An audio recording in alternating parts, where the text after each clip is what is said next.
call the meeting to order. Thank all y'all for being here tonight. Braving all the rain that we keep getting hit with every afternoon. Appreciate that. I'll call on Mr. Taylor, our county attorney, to have the invocation. Thank you, sir. Please bow your heads.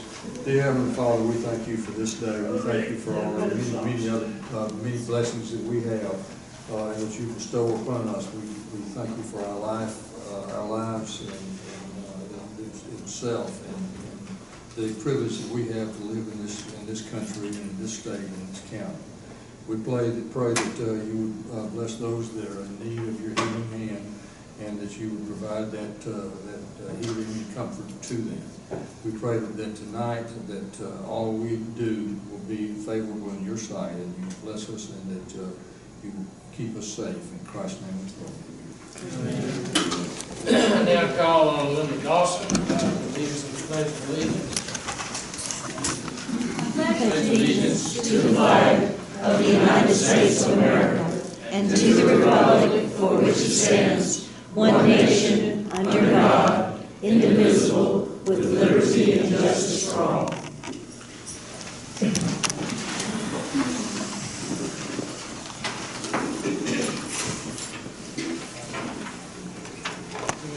Now move to the first item on the agenda, which is the approval of the minutes.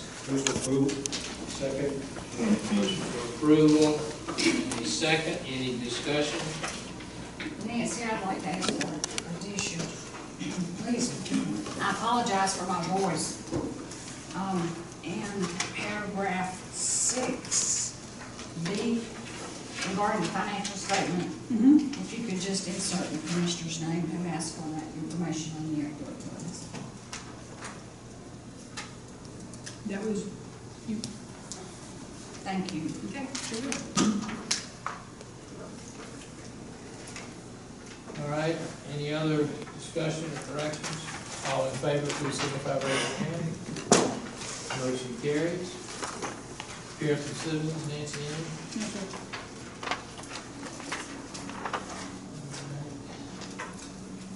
Any old business? New business. Airport apron extension, and we have Amanda Hill and Team Fredman with Pond and Mayzauer here with us. They're part of our consultant team to answer any questions you might have. This comes to you from the airport committee with the recent expansion or moving of the taxiway, which is required by the Federal Aviation Administration. Their new regulations. We lost a number of the tie-down spots that we had for transit aircraft that were coming in here to spend a night or two. And some of these planes are worth a considerable amount of money, and the pilots certainly don't want to take the risk of a sudden storm coming up and big winds that would flip some of those planes over. So we do need to provide some extra tie-down spots out there that to be used. We also have an Aero Commander Club coming in here in late September. This is the 20th anniversary of their original fly-in as a club, and that was held at our Pine Mountain Airport, so they wanted to return to the airport for their 20th anniversary. They will have somewhere in the neighborhood of 50 planes coming in. We don't have enough spaces to do those tie-ins, tie-downs, and certainly for many other events that we have where people do come in here, we're reduced in number where we can't handle very many. So Tim and Amanda are going to go through this presentation, and it is something that will be 90% funded by funds from the FAA, and it's also something that we can do in 2 steps to kind of delay some of the cost. So I'm going to turn it over to you and let you explain what you propose and answer any questions that the commissioner might have. Sure, thank you, and thanks for having us. It's always good to be here, see y'all.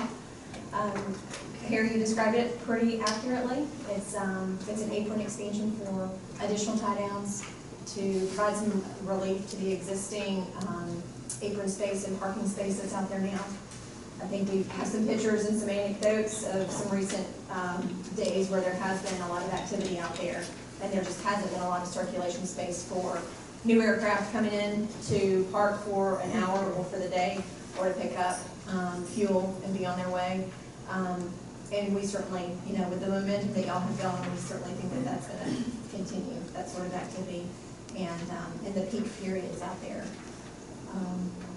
As well, y'all have the Aero Commander fly-in scheduled in September. So this is just kind of the next step in making sure that everything's accommodated out there as safely as possible and as comfortably as possible, really. So y'all tell me what questions you have, or we can kind of explain more of the technical details on the project if you prefer. How many tie-down spaces do we currently have? Currently, that have actual tie-down that are within the FAA safety standard regulation distances from that taxiway. 12, Mr. Bill? 11.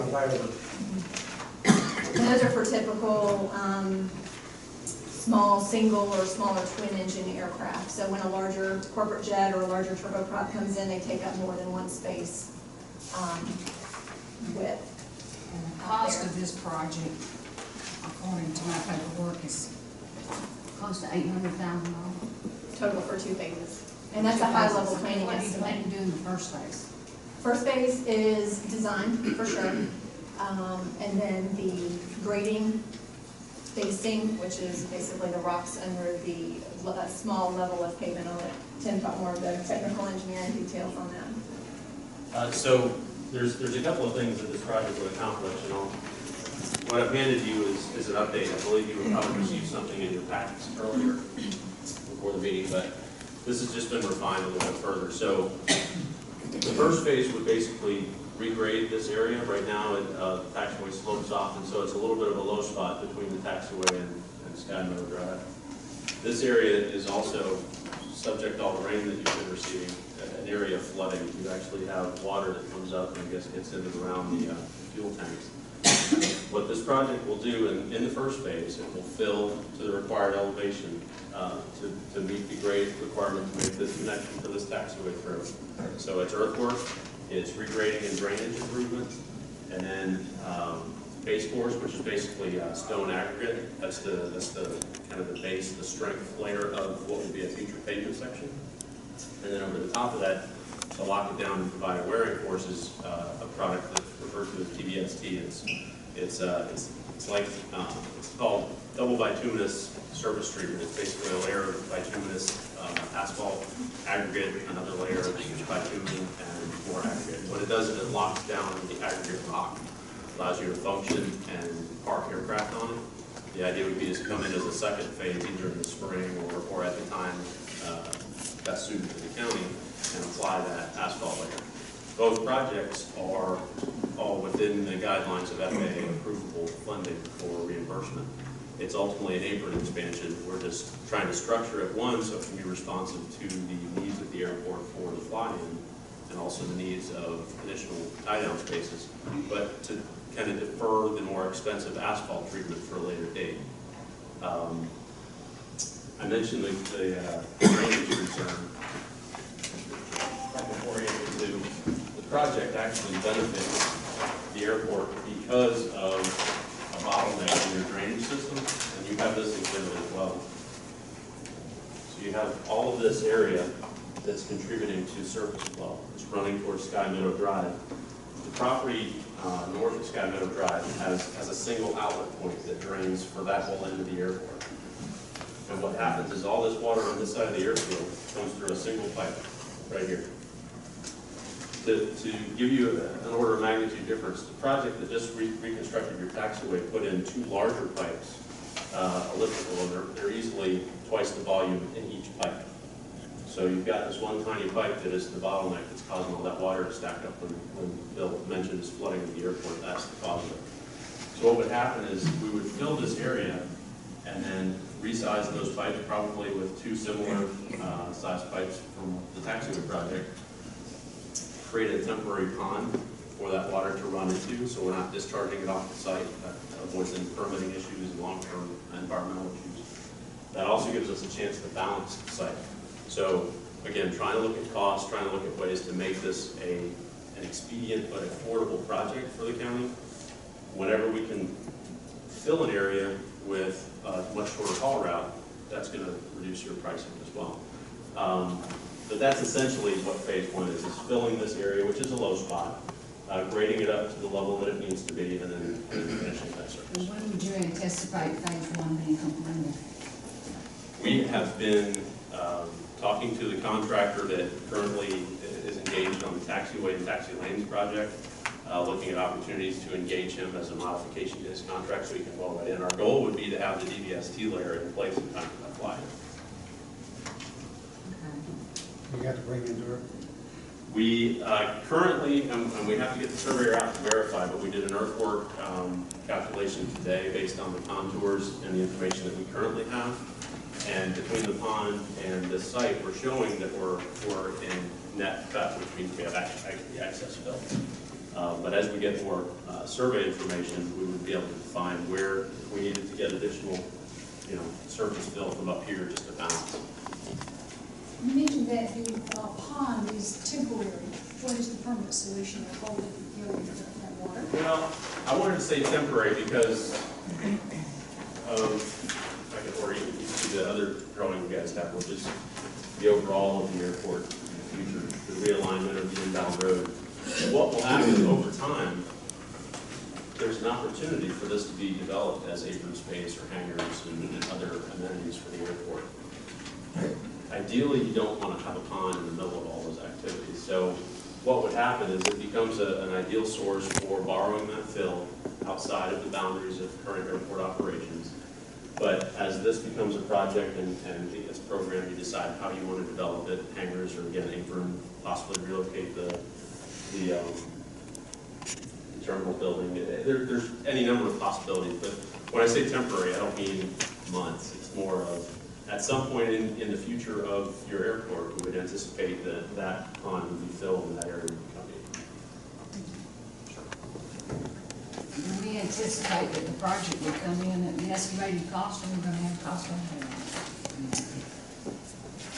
This is, at this point, this is a planning level cost estimate, and we based it on, this is about as straightforward as an airport paving project goes. And I preface that just to say, when we do a planning level estimate, we want to be conservative. So these are based on historic unit costs, also tempered with the unit costs that were in the bid for the taxiway relocation and the taxi lane project. Obviously, construction pricing can vary from time to time, but we actually have a 20% contingency in that, and that's just kind of standard practice of planning. So the $792,173 is just a planning fee. Yes, ma'am. $800,000 of taxpayers' money to me is a lot of money. By planning, we mean it's a high level, very conservative estimate. I mean, we, for all intents, really expect it to be less than this, just because we know. I hear you. I hear what you're saying. The last paragraph of our information reads, federal funding reimbursement at 90% of allowable apron expansion project costs are anticipated over the next several years. More definitive information on the timeline for reimbursement may be available from GDOT in September. I don't mind telling y'all that I hesitate to obligate $800,000, maybe more than $800,000 of taxpayers' money without knowing what we're going to be reimbursed for. It's the when that's the indication. I'm sorry, I can't. It's the when that's more of the concern, whether it would be in one lump sum next year, if it would be in several payments over the next 3 years. That's kind of the more definitive information that GDOT would provide as they know more what their program is going to look like. So no, certainly understand your concern of the outlay. We could be talking upwards of $1 million. We're already close to $1 million. For the It's a project. lot of taxpayer money. No, I'm very certain that the design, and again, it would not be prudent for us to come and talk to you about a planning level concept and put a number that is aggressive. We don't want our planning number to I be understand competitive that. with the contractors. I understand So the that. reality is we would expect that first phase would come in somewhere closer to 450. And the net on this, well under the 790 that's listed. And the 90% is not questionable. Right. It's definitely 90%, it's just the timing of that. Correct. It's not a question of eligibility. Based on the way this reads, it does say 90% of allowable apron expansion costs, or 100% of these are considered allowable. Thank you. The one thing that we're not entirely sure of the tie down anchors that we're proposing at this point, because they are certainly permanent, but they're not the drilled in permanent version. We have been talking with Mr. Bill and with Harry and the airport committee about the longevity of this apron. We want it to serve you in September for sure, but we want you to serve you in September 2020 as well. So if the configuration needs to change, those tie downs might need to change, and so we're talking $1,000 or $2,000 at the most For tie down. for the entire tie down system. The tie down system that we're proposing for this project is a cable that's anchored only in a couple of spaces along the course of the pavement versus the tie downs that are out there now and out at many airports where they're in fixed spaces for every single aircraft. So this tie down configuration gives you maximum flexibility. So in the event of a fly-in, we have 20 spaces that we're proposing per standards, per FAA sizing standards. But we know for sure that if Mr. Bill is pulling in aircraft and pulling out aircraft with his tug, that he can maybe get 35 or 37 out there and still be safe operationally. But we can't show less than standard on our design. Right, so as Amanda was saying, a standard position like this has a criteria that a tie down has to be located relative to that position. For us to come in and put individual tie downs at each of these locations there's a cost associated with that, but there's a certain inflexibility that comes with that as well. So the cable system actually allows us to meet that tie down requirement. But this layout, again, think of it in terms of the surface, even after it's paved technically, but from the standpoint of the spacing, this is laid out to meet FAA criteria for a certain size aircraft or a design aircraft. But once that cable tie down is in place, there is flexibility for the airport to put other aircraft out there. It will affect spacing, so if you had larger aircraft, they could conceivably put less of them out there, but still accommodating your air traffic. And that's part of that system. One, it's flexible, but two, it's very affordable. And it beats putting in these permanent anchors that at some future point, if this apron expands as you redevelop this, that's throwaway cost, and we don't like to do that. We design it around throwaway wherever we can. I had asked for at the last meeting to see some figures on the profit and loss of the airport, which I've not seen yet. So I have a problem with voting to spend $800,000 of the taxpayers' money on something like this without knowing what we're actually doing at the airport, because I don't know. And that's being developed, but Amanda, can you speak to the taxiway, and that was gonna be a roughly $2.3 million project. Again, 95% of that is being covered, so the county was only paying 5%. We did advance money on that. We have already received one, or we've gotten two now, with payments. But certainly by the end of The September. second half is going in, I just got paperwork from Nancy this afternoon, so the second half is going in tonight. We're expecting by the end of September to have all of our reimbursements for that. The full 95%, that's right. Of the tax. And so we have offered some assistance, just in as far as what we can access for federal and state grant data. We've offered that to Paul and Harry to be able to put in their calculations. There's certainly operational data and operational costs that are book kept elsewhere, but for capital projects. Just got notification that we're getting the AWAS reimbursement. That was, it's a small amount, it's about How much $75,000. is that? That was just what, $75,000, $80,000, something. 75. 75. 84 was what was spent, and 76 is what will be reimbursed. So, you know, some of those things that we did advance, we are getting the money in now. And as far as what, and you and I had talked about that one time, just from the time we took over the airport, and Paul is going to be doing that. He certainly has another priority for us that he's working on right now. But we have looked at it preliminarily and trying to remember what the number was, but it wasn't a whole lot of money. The biggest thing we have was the corporate hangars.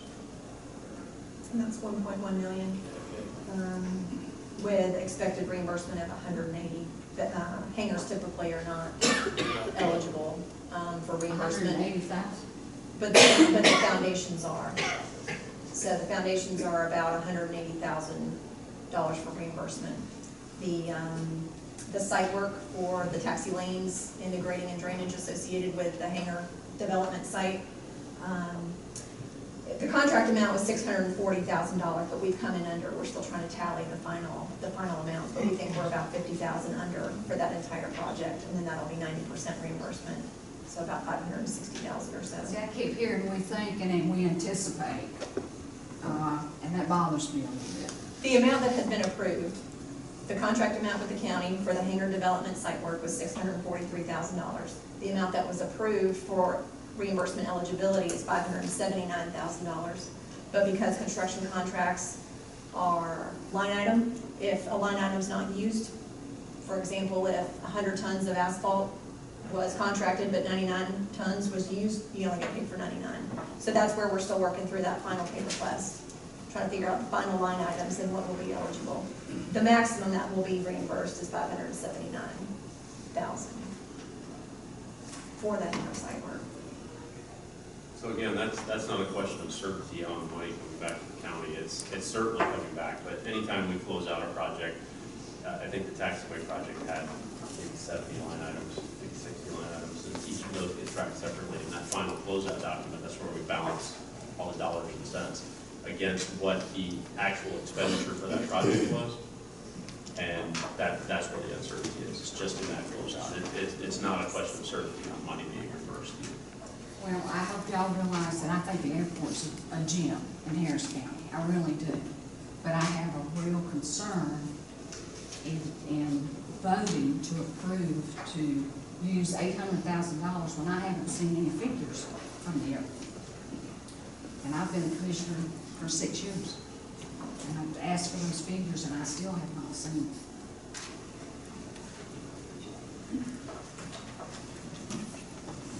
I have a question concerning the tie downs, please. Are the two different systems equally securing the planes? Yes, ma'am. The cable system that would ultimately be installed would meet the requirements for the tie down. It's just, if we knew that this was a permanent apron and this was going to be the ultimate layout that we wanted to put in, we'd absolutely include the permanent individual tie down locations. But again, for flexibility. But all the planes are equally secure Yes, ma'am. in both systems? Thank you. You know, we need an FAA specification for wind loading and weight deflection and Not to all get, kinds of other math. well, not to get overly technical, but let's say if you have three tie down locations per aircraft, each one would have a pull out resistance. So when we have a cable that stretches across, we have maybe half as many tie downs. They have to be stronger, more resistant to pull out because they're carrying the load of multiple aircraft. That's all it is. I can't read acronyms. Would you please explain to me what FBO and EOFA is? FBO is the terminal building, it's the fixed. FBO is the terminal building Okay. where we hang out every month and talk about airport business. FBO stands for fixed base operator. Every airport does it a little bit different, but ultimately you sell services, you sell fuel, you have a building. TOFA is the taxiway object-free area, and that's one of the safety design standards. There can be no parked or fixed objects that are closer to the taxiway and the runway than that line there. So that's just a planning standard that's put on there, and make sure that we have the apron in the right place. think another thing of note, but the estimate of the money that will be spent by flying clubs coming in here, Bill has provided this to us based on historical data, other data, is that, particularly for this one, where they do have some scheduled outings and some catered functions, that it's $600 per day per airplane or per person that'll be in here for this. So you're say just only 30 came, you'd be 20,000 a day for the community in general, not necessarily directly into the county, but for the businesses in Pine Mountain or other places where they would tour and that type of thing. So it's a revenue producer for the county, and we are now getting more and more interest in flying. We've had 2 or 3 already. This is the largest one coming, but there are others that are interested in the airport committee is now working on kind of a plan to try and have a group come in at least every other month. Turns out to be more than that, that'd be great. So it does produce revenue for the businesses here in the county. We would get diminishing part of that through taxes at return. Mr. Chairman, I'd like to table this until I can see some figures.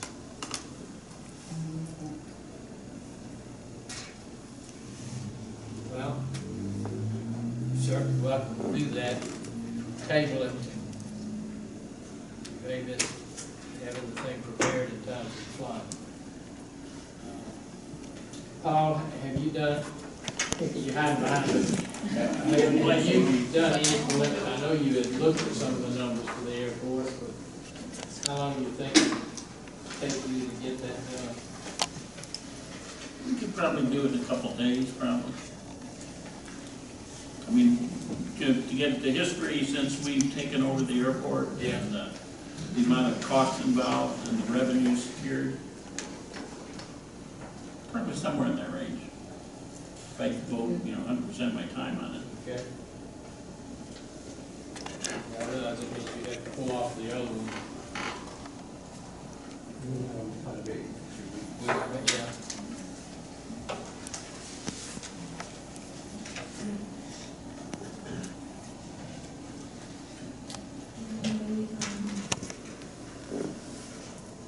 I certainly understand the need for data. Yeah. So I know that we have,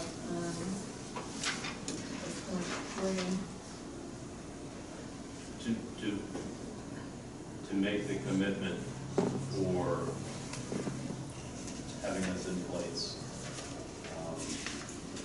We have a preliminary schedule. I don't know if this was in the documents that you received. Yeah. We have. There is very little flow, very little wiggle room in having this in place by the 23rd. Not saying that from anything other than just purely informational. There are things in that process, in this timeline, we can't control. There's permitting and obviously letters of back from the contract, being able to do what they need to do. We have, for the purposes of advancing this, we've put a lot of effort into the design. So we're trying to carve out some of that time, showing that design line, where we can conceivably finish the design in a matter of a couple of weeks, 3 weeks, if we can get the survey verified. I would, if it's a question of having it in place in time for the fly-in, which is the immediate need, the opportunity to host these aircraft, then I would just say that to delay it would definitely create a situation where you cannot make that mark. you're having construction during all of this operations. Right. I mean, Commissioner Langston wants to table it, so it's tabled, but what is the possibility that we have, assuming Paul gets the numbers together, have a special call session to do that because. You can have it, yes. Okay. When you have a special meeting, you just gotta give 24 hours notice to the press and post it on the meeting house door. All right. Paul, if you will get to work on those numbers. Try and get them done within the two days.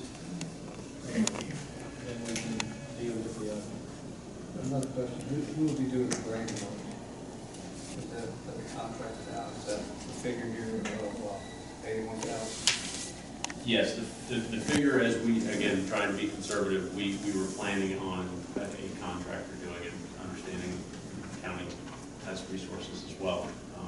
That could be leveraged. I know they're committed elsewhere, but that is the consideration. These numbers do represent a contractor, and the assumption is we would, again, for expedience, try to work with the current contractor that's engaged in apron, basically similar work. Okay. All right. Thank you very much. Appreciate it. All right, it's time for a couple of minutes past time for the public hearings. I would like to make one announcement before we get into the public hearings. This is the lead-in. There is one of the public hearings scheduled for tonight is for a kennel request permit on Harris Drive. That request for rezoning has been withdrawn. So there will be nothing done tonight on Harris Drive on that permit. And so any of you folks that are here for that particular one, feel free to leave. We'd love for you to stay if you wish. Yeah. Yeah, we would just vote on the withdrawal. Petitioner has requested that it be for. Not for that property? No. We do not anticipate that it will be rescheduled. All right.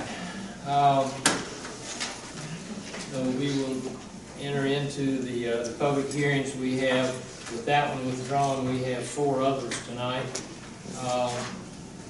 While I'm reading the procedures, if commissioners would be filling out their conflict of interest forms,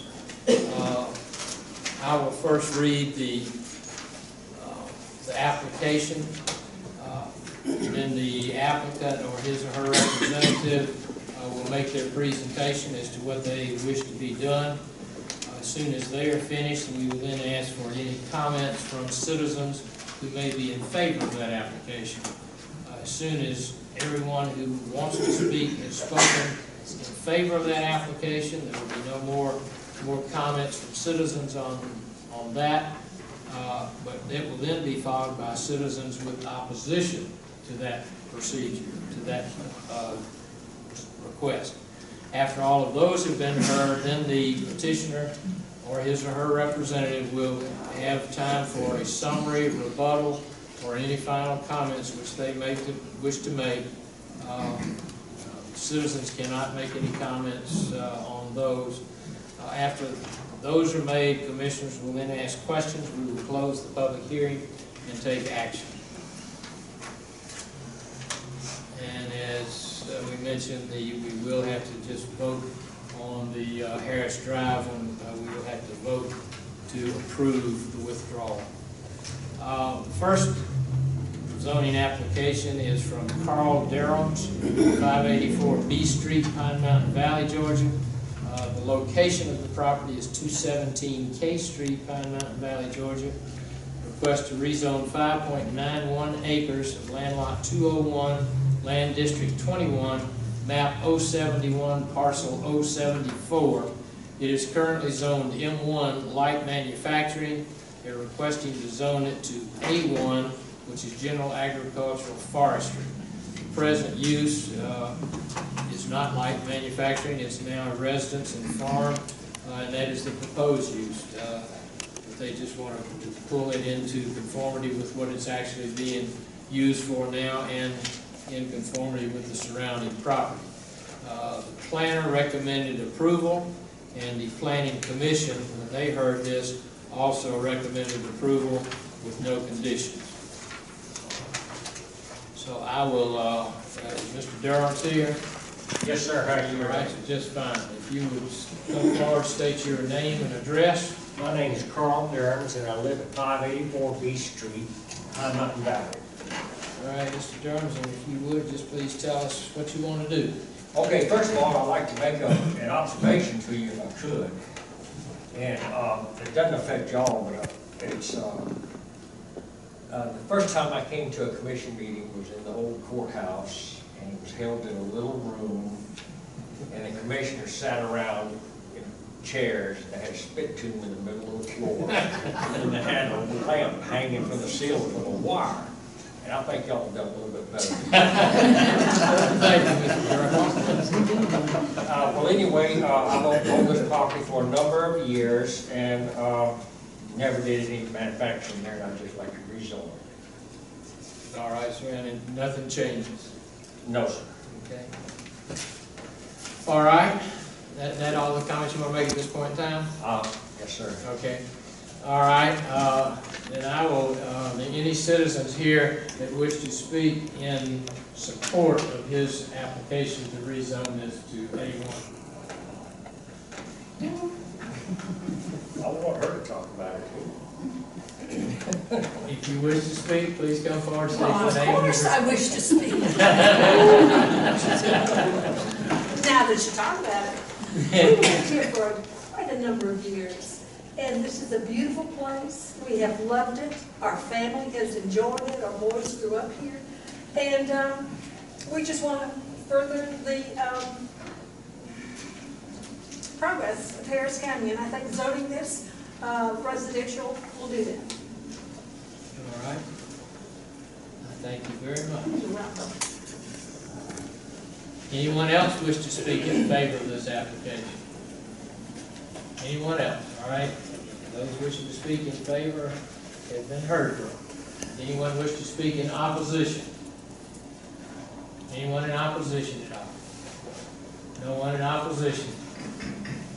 Mr. Durham, if you'd like to make any final comments or closing statements, please feel free to do so. Oh, no, sir, I can't think of anything I'd like to say at the time. Give me a couple of days, I'll figure it out. We're not gonna wait that long. Any commissioners have any questions? Just out of curiosity, do you know why it was ever zoned like? Well, it used to be, before I purchased it, it was called Valley Brand Meats. And I don't believe at the time I purchased it, that we had a zoning here. Because I remember the zoning took place later on, and I never did pay any attention to it at the time, so I didn't say anything about it. Okay. Yeah, I think zoning happened somewhere around 84. Yes, sir, I think it did, and I remember that there were some publications on that, and it didn't seem, I didn't really know what to say. All right, any other questions? Mr. Chairman, the only thing I think Ms. Durham said something about, see, residential is actually the A1, which includes the residential use. Yeah, exactly. Thank you. Yes. Okay, thank you, sir. All right, any other questions from commissioners? And then close the public hearing, we'll entertain a motion. Since this property is in District 1, I'd like to make the motion. I move that the property located at 217 K Street in Pine Mountain Valley be rezoned from M1 to A1. Second. We got a motion, and we got a second. Any discussion? All in favor of the motion to approve this, signify by raising your hand. Motion carries unanimously. You have your rezoning, sir. Thank you, sir. Thank you. All right, I'll now call the second application to order. It's the application of Robert Nolan III. The property is owned by Malcolm Bagwell. The address is 35 Preston Road, Catawba, land lot 174, land district 18, map 062, parcel 045. It's 1.99 acres. The use requested is taxidermy and deer processing, which it's a special use permit that's being requested. That special use permit they are allowed in A1, C4, M1 and M2. This property is currently zoned C4, so it does fit with that. The staff recommendation was for approval. The planning commission recommendation was approval with condition for an opaque fence to shield the business activities from public view. Is Mr. Nolan here? Yes, sir. All right.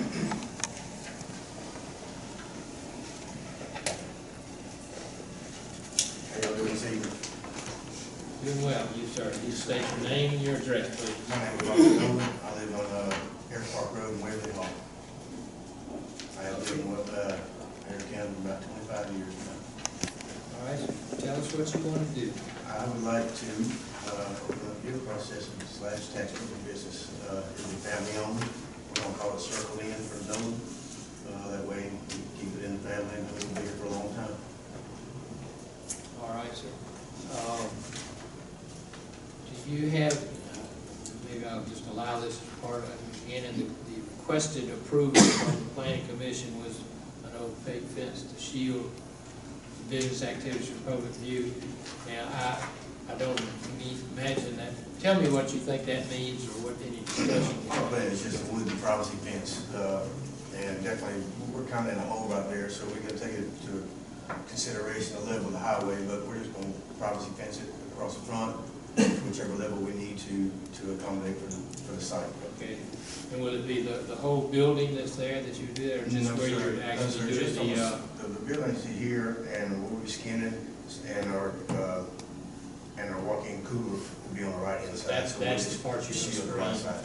Yes, sir. Everything else is wooded on the rest of the property.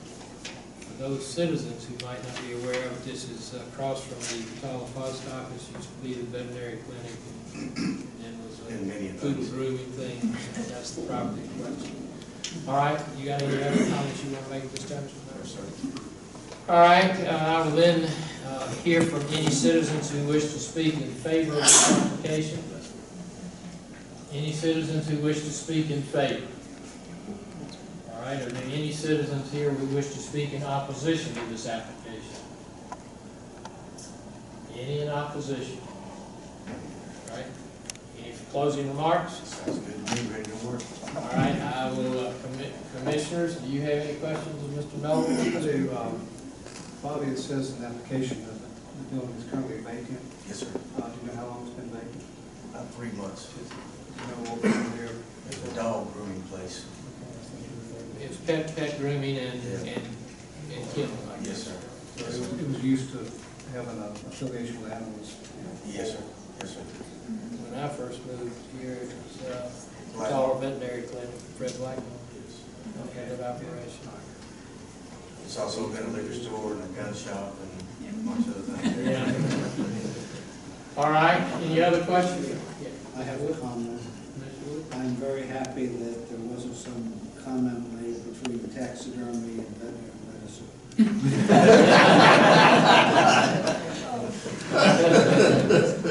Okay. Couldn't look that good. I have a comment also. I don't know how the others feel about the need for the opaque fence or wooden fence, but I think it's needed, but I appreciate your taking into account that the property does slope down and therefore it's going to take a Yes, little extra. ma'am. I mean, you may see a 3-foot gap below, but you're not gonna see deer from coming in assembly. We may have to elevate. Well, I appreciate your taking all that into account. Some folks just put up a fence and regardless say it's done, so thank Attorney you. did it. All right. Any other questions? Comments?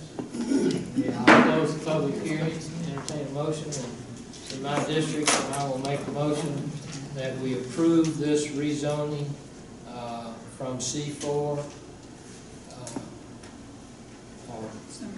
just the special use permit, that we, stays at C4, but that we approve this with the condition that the opaque fence be installed. Second. We got a motion and a second. Any other discussion? All in favor, signify by raising your hand. Motion carried. Thank you. All right, thank you, Mr. Nolan. Good luck to you. All right, next application is from Anna Donaldson. Property owner is Randy Rickard. location is 190 East Pine Lake Road, West Point, land lot 310, land district 20, map 021A, parcel 099. It is 0.6 acres. The requested use is a kennel for breeding. There will be no boarding or training. Again, this is a special use permit from one of our matrices, and the request is allowed in this property, which is zoned A1. Recommendation from staff was approval. Planning Commission recommended approval with no more than 3 dogs over the age of 4 months, and all breeding can take place off-site. Ms. Donaldson, I'll turn it over to you. Tell us what I've already said, your name and your address. That is correct. My name is Anna Donaldson. I live at 190 East Pine Lake Drive, West Point, Georgia. And the only thing that I'm asking for is not to have more dogs on the property, but just allow my 3 dogs that I do have, which are Great Danes. I have 2 males and 1 female, and I'm able to breed them. Per the state, I can, anything over 1 litter a year or setting my dogs out with a puppy of selling or getting money for, by the state law, I now have to have a license. Before, you could have 3 females or 3 breeding females. You did not have to have a permit, but now state ordinance has changed. So therefore, that is why I'm going and getting my permit. If you would address the breeding, and you said you want to be able to breed them, but the recommended condition was that no breeding on that property. Yeah, which is it's kind of contradicting itself a little bit, because that's what I'm asking for. Most of the time, my 3 males, they go to other sites to be bred. I do not keep any females on my property that is not mine. I only have the 1 female. She is a year old and actually has just come into season, so we have her at a friend's house, so she does not get bred. Yeah, no, she's not. But therefore, we do have it, it would only be my female that I would have a litter of puppies at my house. No other females to be boarded there. Like, we live right next to a beach area, and I don't want to set up any kennels or anything like that. My dogs are strictly inside my house. So the recommendation of no more than 3 dogs over the age of 4 months addresses the fact that your female would have her puppies. That is. And they would be there until 8 weeks of age, and then at 8 weeks is the age that I'm allowed to sell them by state law. All right. Any more comments at all? And having 3 dogs, I am Randy Ritter, your father. Having 3 dogs on my property, people are questioning me, the dogs are dangerous, this, that, and the other. But if I had 3 pit bulls or 3 chihuahuas, I am allowed to have 3 animals, regardless of the breed. So. Okay. All right. Thank you, sir. I will now entertain any comments of those who might be here in support of this special use permit. Anyone here in support, please come forward, state your name and address, please, ma'am. I'll do this big, unless you're this big, which would be the school-age kids. I'm good with them. My name is Patty Lumry. I live at 126 East Pine Lake Drive. What was the last name? Lumry. Spell it, please. Lumry. Thank you. Which is right next door to her, with the exception of the beach. She lives on the left side of the beach, I live on the right side of the beach. I walk the neighborhood all the time. Her dogs go, not now, because now they're in her house, but ones she's always had. They do bark when you want by. But my dog barks, and it's a little Chihuahua, Yorkie, or whatever it is. But their dogs have always been friendly. They're big. But like I said, they've always been friendly. They don't bite. I'm not afraid of them. I wouldn't just walk up to them. I wouldn't walk up to any of your dogs either, without testing the waters first. but, I don't mind her dog. I mean, she's good with dogs, she feeds the dogs, she takes care of the dogs. Like I said, her dogs are friendly, and what you would have to have if you're gonna have people come to your house, you know, if her female breeds and has puppies, dogs have to be friendly, so, like I said, I live next door, and it would not bother me if she had dogs or had puppies. Thank you. I would take one, but my dad can't have big dogs. Okay, appreciate it. Thank you very much. Anyone else wish to speak in support of this special use permit application? All right, anyone here wish to speak in opposition to this permit request? Yes, ma'am. Please come forward. Do you want me to stay sitting? You can stay there.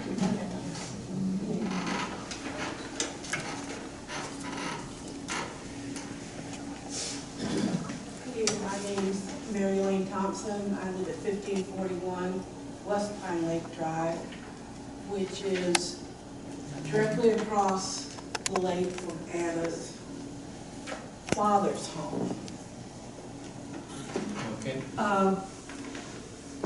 I have two questions. One is concerning the dog waste. What is their proposal for that? Because if any of you have seen Great Danes, they're about 100 pounds. And at one time, Anna had two across the street at also her father's house, but they were her brothers, I think. I don't know who owned these dogs, because she has relatives that have these dogs in 2 or 3 places at the lake. I have never seen the dogs in her yard, ever. The 3 she's talking about. So I don't know if they keep them in seclusion. I've never seen them in the yard. And my dad is 86 years old, and for the last 4 weeks, he's been sitting there with binoculars, because I asked him, Dad, see if you ever see a dog over there. And he says no. So I'm not saying that the dogs are bad dogs. I'm just saying that at one time she could have 13 dogs on that property using the bathroom. And also, I have questioned who's going to take care of the dogs. I know Mr. Rickard works, his wife works, Anna works, and I don't think she lives at the property. Those are my 2 concerns. I am not a nosy neighbor, but when you live across, you see what goes on. And Anna's, I've never seen her car there. I mean, I don't think she lives at the property. She just wants to breed the dogs at the property, or the one dog. And if that's the case, why isn't her father getting the permit? That's what it's his property. So I don't know how technically that works, but those are my concerns. Thank you, ma'am. Appreciate that. Anyone else that wish to speak in opposition?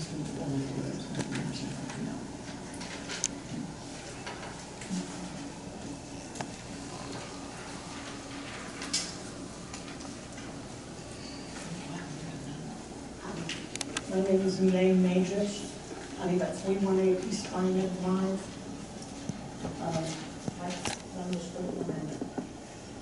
Okay, we went to the planning commission, and I don't think it was made real clear that Anna's father owns 3 houses right there together. His address is 190 East Pine Lake. He's right next door to the swimming area. There is no fence there. And as the lady just said, we've never seen dogs on that property. He also owns a little house that's right next door to him. It has a small, the lot is about 1/4 of an acre. There is a 4-foot fence there. And I said, you've got an invisible fence like there. I use electric fence on those properties. Across the street, Mr. Rickard also owns that property. It's 1/4 of an acre. It's got a nice fence, also a 2-story house. The problem is, okay, the 3 dogs, which right now are nowhere around, but there have been dogs there, okay?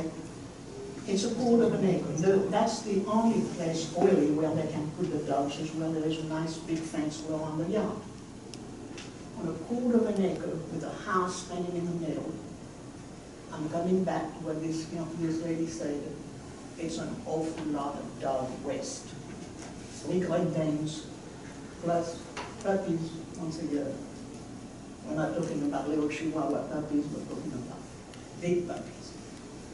And that's could be a health hazard. Like this lady there, I have walked by the property when our brother was there with his dogs, which were also Great Danes, and the place stunk. I mean, it can stink. I don't know, what you do with all the dog waste, but it is a health hazard. And that's mainly my good. Okay. All right, thank you.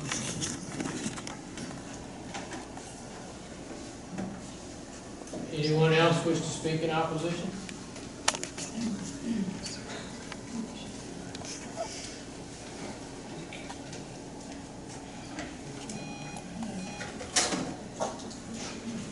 Tony Edwards, I live at 1685 West Pine Lake Drive, and I've had a different experience than she described with the dogs. In the last years, she's had dogs in the little lot next door there's a 4-foot fence, but there's no railing across the top of the fence. And neither that property or the Rickards property has a fence in the back. So on that smaller lot with the 4-foot fence, there was a time when the fence was all the way towards the road. And before it was all the way down, I've been by it, and the dogs were very aggressive. They did more than bark. They ran towards the fence in a very aggressive manner, and it's frightening. When I saw the fence down, I was in my car, so I said, I can't go by there anymore. But I know of other people who walk and ride their bikes over there. My concern is with the puppies there and possibly increased aggressiveness of the mother dog with the presence of puppies. And that's my concern. The neighborhood is, compared with other areas in Harris County, it's a congested neighborhood. There are a lot of homes right near their home in addition to the public beach. So I think with the presence of puppies, there's going to be an increased risk of, an increased safety risk to the other people in the neighborhood. Are there other dogs in the neighborhood? There are other dogs, but not that big, and I've not seen any that aggressive. Not that big, out that often. Other than other dogs like that. There is 3 or 4 different other houses that own Great Danes as well. I haven't seen them. I have not seen them. I go around that lake 4 times a week, minimum, on foot, and I have never seen other Great Danes. And I know I've heard big dogs in the houses, but I've never seen them out, and I've never had any charge towards me like that. And I understand that when there are puppies, the mother is more aggressive. She's taking care of her puppies, and that's my concern. There have been inadequate fencing in one of the 3 properties that Ms. Majors described. And my concern is the increased risk to the rest of the community, and I think it would be a disservice for her to profit from that. That's my concern. Thank you. I want to make sure I'm clear. If her request for special use of kennel for breeding is denied, and she only has 3 dogs, she could still have the 3 dogs. Right. Because and I do not have to spay or neuter any of them. And I understand that, but for her to profit from that situation, I think is a disservice to the rest of the community. Thank you, ma'am. Anyone else wish to speak in opposition?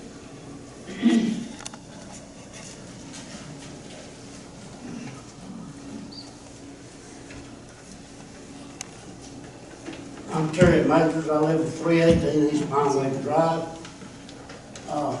In correction of the letter you was talking about at 190 East Pine Lake Road, it's actually Pine Lake Drive. Okay, sir, thank you. My problem with this is Carolina. Okay? When a female has pups, she gets very aggressive towards you. Not only does she get aggressive, as y'all know, within a few days she comes back and eat again. Okay? And I've been around dogs a long time. That's my biggest thing. Who's going to take care of the animal? I know the county does not have a system set up to inspect what she does. So who is going to control that factor? And that's my question. Okay, sir. And two, what she's asking for is right next to the beach area of Pine Lake, where people swim, have parties, cook, and everything else right there in that area. So it's really unsanitary to have animals out there, especially the size of Great Dane.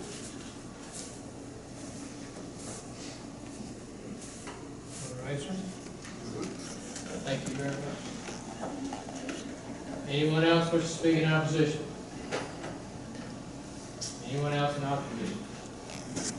All right, Anna, you want to make comments, rebuttals, closing Yeah. statements? Basically, my dogs do stay inside. I will not be bringing them, the males, the females, on my property. The ways that they're complaining about, any dog, whether you have one dog or you have 5 dogs, you're still gonna clean up after your dog. You should. I do have all my vet records, for all of my pets. They get their annual rabies shots all the way down to hip x-rays, to anything you can think of for breeding purposes. And other than that, I mean, The state will regulate. oh, the state will regulate me. I do have to apply for it's called a kennel license with the state, and they will come down once a year, if not twice a year, and regulate it. I've been talking to Robin Nicholson, who works for the state in the Department of Agriculture already, about if I get this permit, this is all what I need. I'm a little confused. Since you're using your own animals for the breeding, you want to be able to actually breed on site with your own With dogs? my female, that is correct. But the males will be off-site, because I don't want, if that female has something or anything, I don't want to bring that female to my property and not have a secure place for that female. You mean someone else's female? That is correct. Gotcha. Okay, thank you. All right. Any other comments then? Would you agree to all breeding off-site? This is what you're asking for. My males, absolutely. The problem is when you take a female that you spent thousands of dollars on, and you take it to somebody else's house to watch over that female for 3 weeks, because a female ovulates 3 weeks. You take it off-site, you worry about, is it the female, is it gonna be bred to another dog in the neighborhood? What if she gets out? So yes, I would like for my female to be bred at my house. Okay, thank you. Speak to me about the fencing. You say you've got the invisible fence. That is correct, I do have. Where is that located such that it keeps them off of the beach? That is correct. It is actually a wireless box that goes in your house. You plug it in. They all have electric box collars on. If they go, it does 180 radius around. I've been living at my parents' house for 5 years. Only one time have my dogs gotten out, and that was because lightning hit my box. Any other time, my dogs have not been on my property.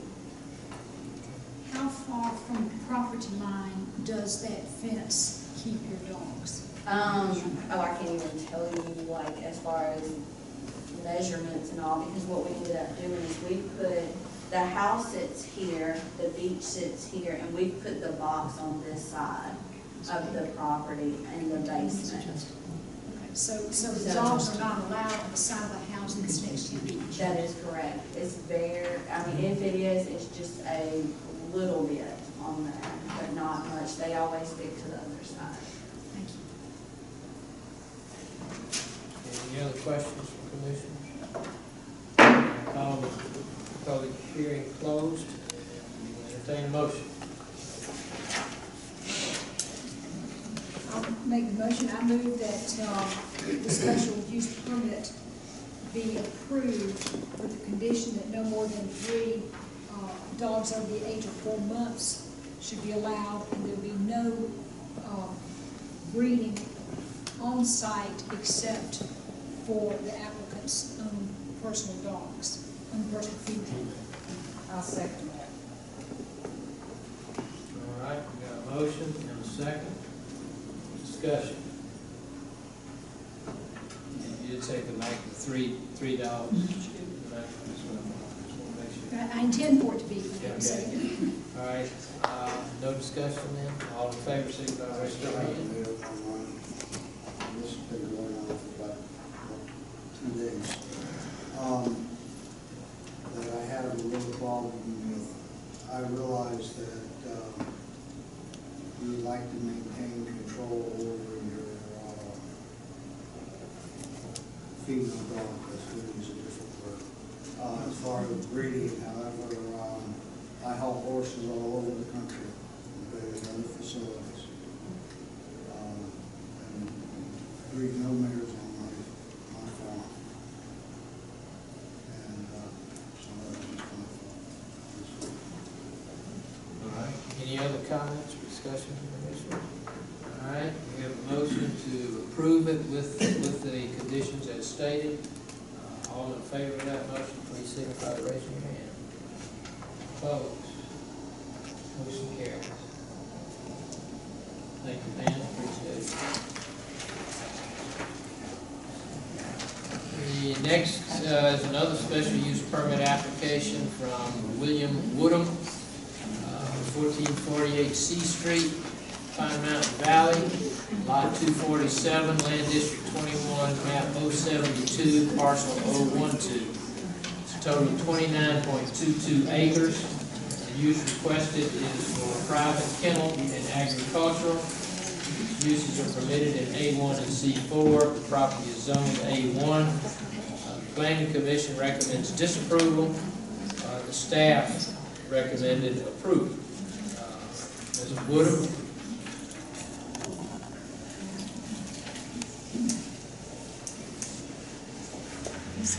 Good afternoon.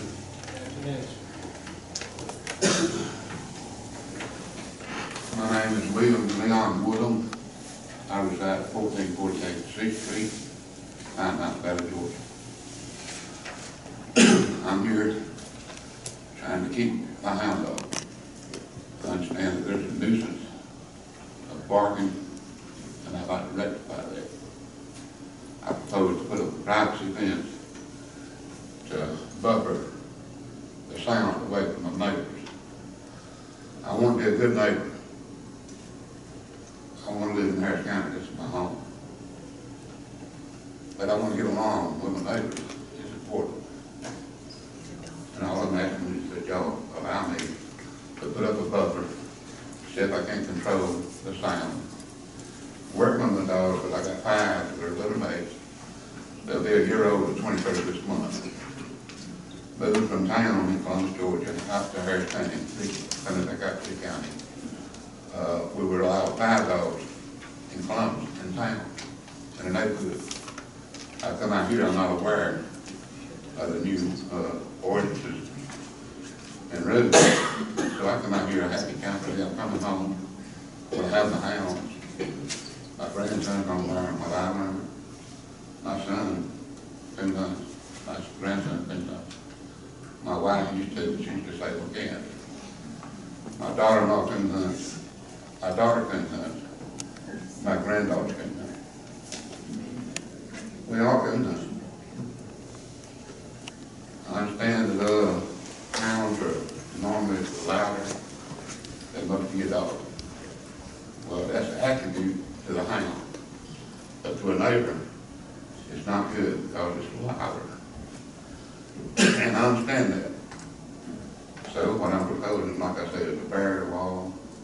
Try that. If it don't work, take a different route. And I am going to reduce what I have. I intend to get rid of 4 dogs. That's all I care to say. All right,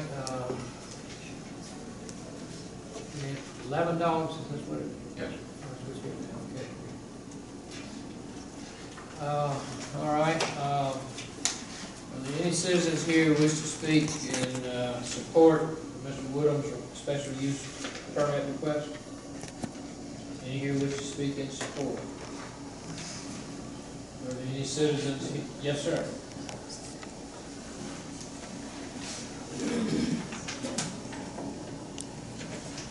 Good evening, ladies and gentlemen. My name is Matt Woodham. I reside at 1448 C Street also. I'm Mr. Lee on the sign. I just want to state that everything he said is pretty much in line with a hound dog. They're louder than most dogs are. They're big, and these dogs were bred to be louder. Currently, they're being trained so they won't bark except when they're supposed to be barking. They're not trained that way yet. I mean, they're very, very lively animals. They're Walker Coon hounds, and they're a little bit harder to get under control and stuff like that than some animals are. Sometimes it takes longer. But as he said, a buffer or something like that would reduce the noise. It won't cut it out until they're properly trained or they're dispersed of and given out or whatever we plan on doing. But they're loud dogs. Not much else we can say. We do have a sizable amount of property there where if possible we could maybe move them back further in the property to give them even more buffer zone, tree line and such like that. Because right now, there's nothing in front of them. There's a whole bunch of woods behind us to reflect that noise. There's nothing to buffer them except for our residents. And so we know how loud they are because we're right there in the smack dab in the middle of it. That's pretty much all I want to say. Okay. Thank you, sir. Thank you. Anyone else wish to speak in favor? All right. Anyone here wishes to speak in opposition?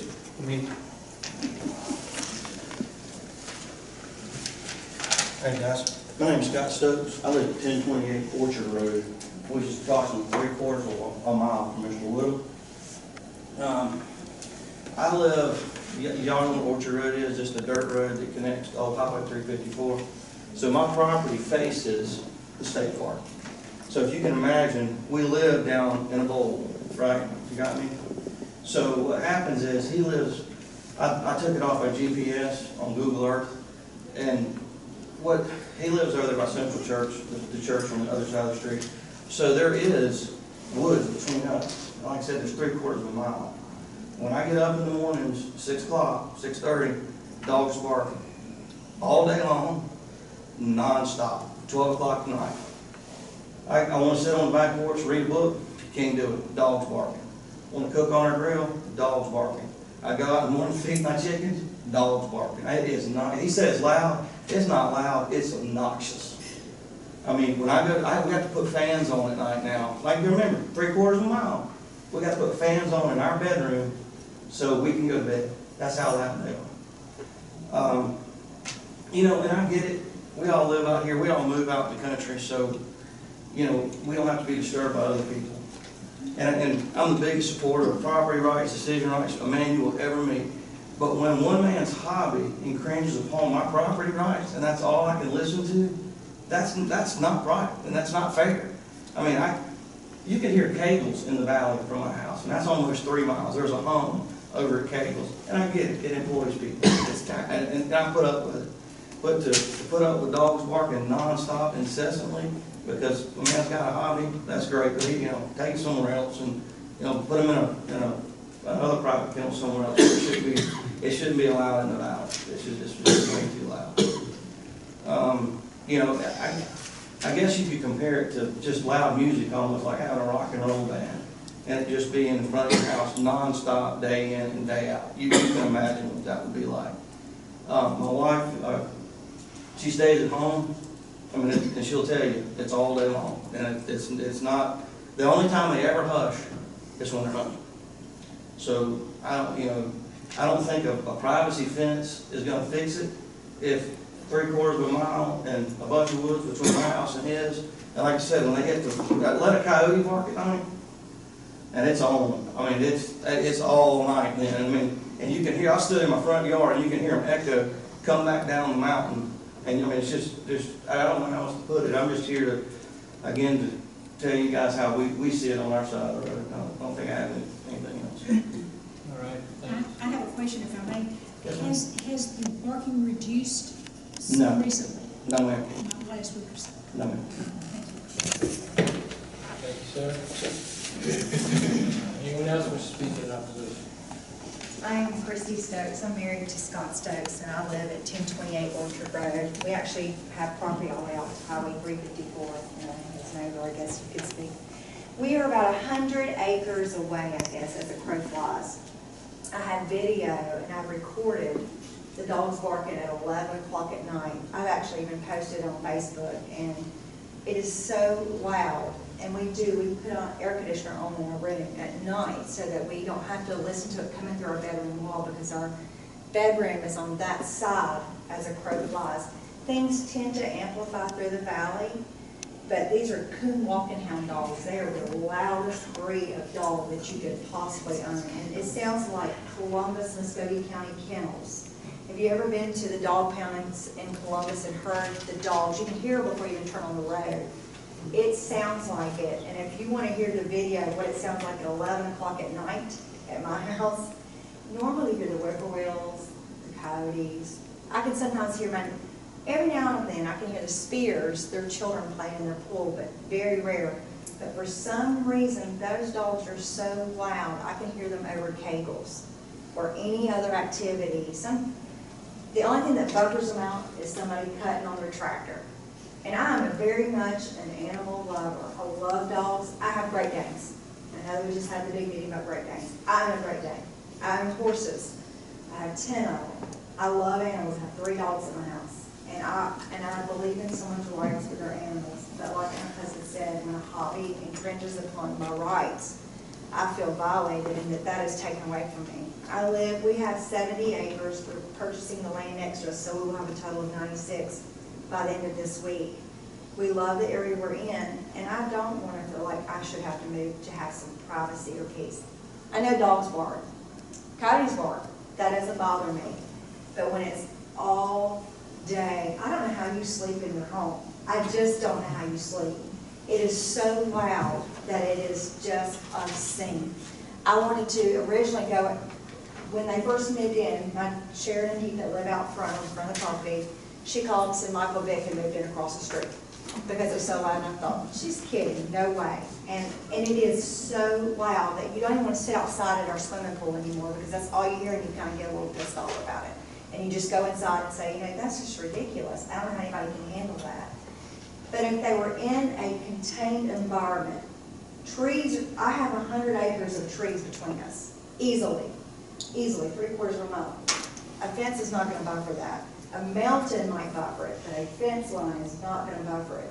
The only way to control that is to house those animals inside with a nice, safe environment. And I know that's a huge expense, and I know that you love your hobby, but I think if they were in some type of kenneling that was closed indoors, air conditioned, heat, air, whatever, put up at a certain time so that you don't have to listen to that at nighttime, that I don't have a problem with that. I mean, I don't want somebody to lose their animals that they love. But I think that they should be housed so that it is not so bad. It's just too much, way too much. It's obscene. It really is. So I'm asking you that if, maybe we could put limits on it or something, I don't know, but the noise has just got to go at nighttime. It's just too much for us and everybody around us. So that's, do you want to hear the video? I hope I hit the one, not my husband snoring, but the right video. I don't snore. At least I've never heard myself. I was trying to pull it out. That'd be right. I just drove in from out of town. I don't know if you can hear it. Does this microphone really work? Yep. I don't know if you can hear them in the background. This is during the day. About 5 o'clock every day, they really get kicked up. And it goes from 5 to about 12 or 1 in the morning. I'm like, oh my God, it must have been feeding time. And they just get really excited. I think they get excited whenever they see the family come home. They're really excited. That video, I've got another one. I just don't want to hit the wrong button. Lord knows he's going to kill me. But it's really hard to hear on this one. That was one of the outside, we were out by the pool. This is 11 o'clock at night.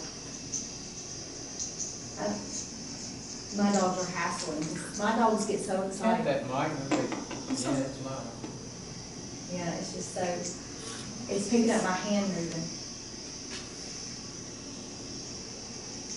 Can you hear them sort of? You can hear it if my phone was in your hand. I'm gonna pass my phone around. Come to my house at 11 o'clock. I'll feed you dinner, you can listen to it. It's really loud. I mean, I'm sure he can tell you how loud it is. I know that he has to hear that at nighttime, but it is just, and there's one sometimes that's really, really loud. There's a real loud shriek. I don't. June 28th. This is June. In my backyard, about 100 acres away or more. Is that what you're away? But you can hear it through my phone. It's so loud. When you hear it in the distance, if you're out there, it's a totally different ballgame. And it was a work night that I was out there, and I was thinking, God, that is so loud, and I just don't know how to do it. But it is. It's and it's like it sounds like 50 dogs is what it sounds like.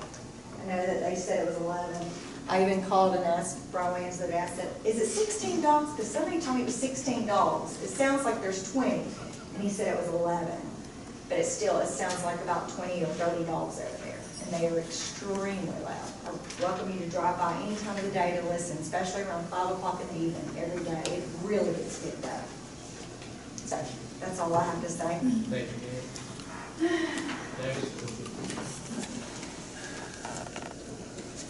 How's everybody doing this evening?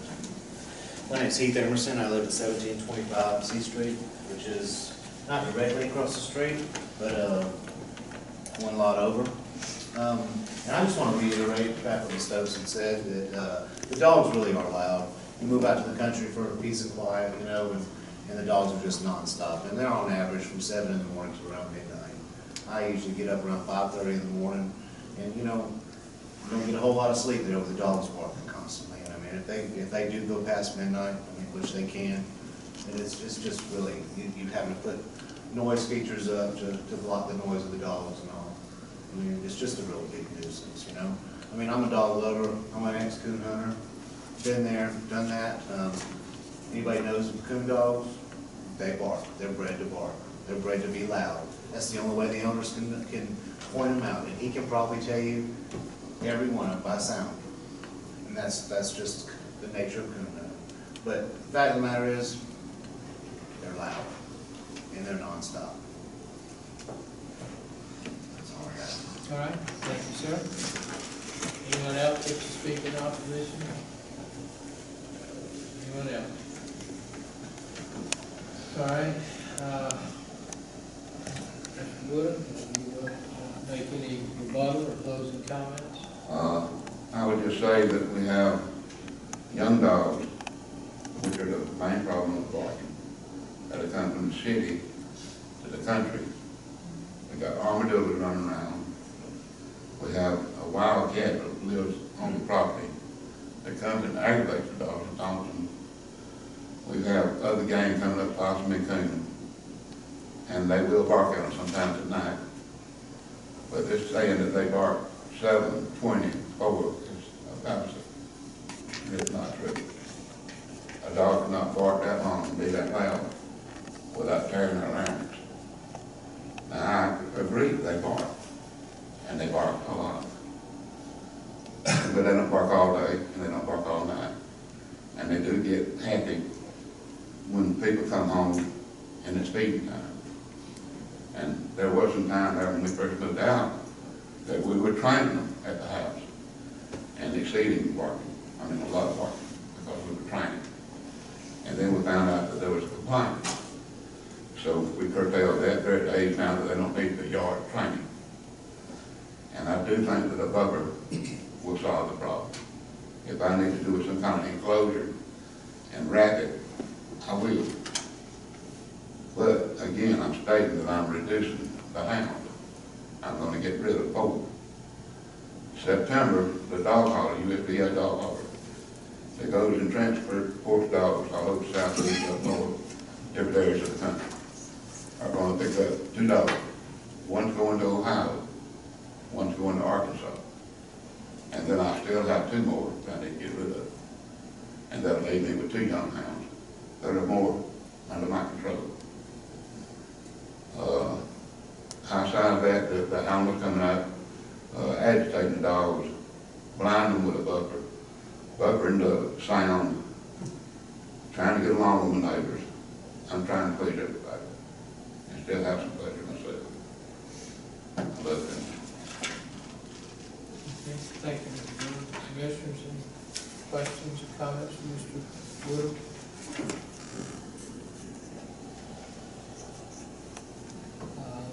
I need to go back to my seat. Mr. Woodham, I just want to make a comment. I mean, yeah, I've never owned a coon dog, but I've certainly heard them and whatnot. I understand that. I understand the love for animals. But, you know, we as commissioners also have to try and, we got everybody to protect. And what I'm afraid of is, you know, we do have a nuisance ordinance and dogs, and then you get into that process and certainly I'm not talking about anything about dangerous dogs here, so that's different, but still a nuisance would require you to do certain things. I would hate to see you be in that situation. So, I don't know, Anna, I'll ask you. Do you have any suggestions or? We got a complaint on 4/12/16 from the Stokes in regards to 20 or 30 dogs barking. We did go that same day out to that property where Mr. Woodham lives. There was nobody home. There was 6 dogs on the property, 2 parents, and it looked to be 4 younger dogs. And when we approached the house, there was no barking. We also went to the church and talked to them as well. And then they kind of let us know that there was dogs up there. But when we got closer to the pens, the only ones that barked were the younger dogs. Other than possibly putting up an enclosure as far as a building to buffer that out, I'm not real sure that coonhounds are loud. And being in the valley, they're gonna go for miles. But that's what I would say is that, you know, maybe a building and maybe reduce some numbers. Refresh my memory. If a dog or dogs is declared a nuisance, what are the remedies that we as a county are required to put on? There is, we actually take it up against the judge, and the judge declares that the dog nuisance. They will have to pay a fine for that. And if it continues to happen with it being a nuisance, the judge will order that we take the dog and dispose of it. That's my concern. I know. Sure. I wanted to be sure I was right, but I know you wouldn't want to lose the dog that way, so. No. It gives us a problem of trying to determine what's best. Absolutely. All right, any other questions or whatnot from commissioners? I will close the public hearing and entertain a motion.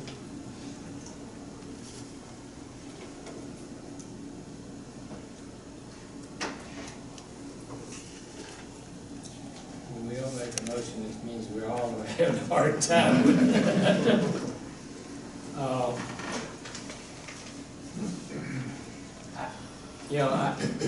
A fence is not gonna buffer. I mean, I know that. I'm not talking about chain link, I'm talking about wooden. Yeah, but it's just still not going, the noise is gonna go over, in particular in the valley, where you got a mountain on the side, and those things are gonna. I heard sound travels, and they travel Mr. around. Chairman, and across mountains. Public hearing is over. Oh, yeah, I'm sorry, yeah, you can't talk I anymore. I'm just making. I didn't know. No, that's fine, thank you, I appreciate Mr. Taylor. So that's my concern, the buffer, and I don't even know how well a building would buffer the sound. If you just had a structure without insulation or whatnot, the sound's still gonna get out.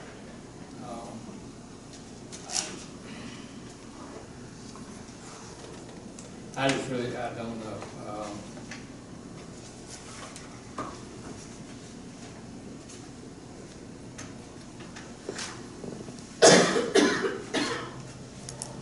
Do you have, I think that just because it is, they are loud and it is, could potentially be a nuisance, I would certainly love for you to be given the opportunity of time to develop some means of course, the dogs get older, hopefully they get less, less of a problem. I just don't think we can let it go as it is, and I regrettably will make the motion that we disapprove your request for special use permit. Is there a second to that motion? I'll second. Okay, we have the motion and second. Discussion. See, it's a difficult decision, but I do understand we had maybe some loud dogs, and we were fortunate enough that they were able to put up a privacy fence, and that solved it. But of course, there were different dogs, but I understand what the neighbors are experiencing.